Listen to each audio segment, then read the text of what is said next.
Welcome! Today I'll show you how to customize your volume panels into your Realme 6i. First of all, go into Play Store and find Volume Styles application.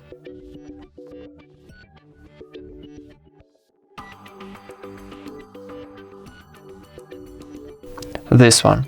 Click Install, wait a minute,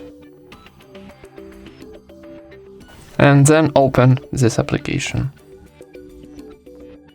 Now choose, for example, your volume style. For example, it's iOS. Click Start in the right corner top. Give accessibility permission for this application. Turn on. Press OK.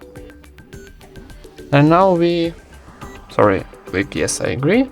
And now we got a new volume style panel on our Realme 6i. And that's it. Thank you for watching, leave thumbs ups and subscribe to our channel.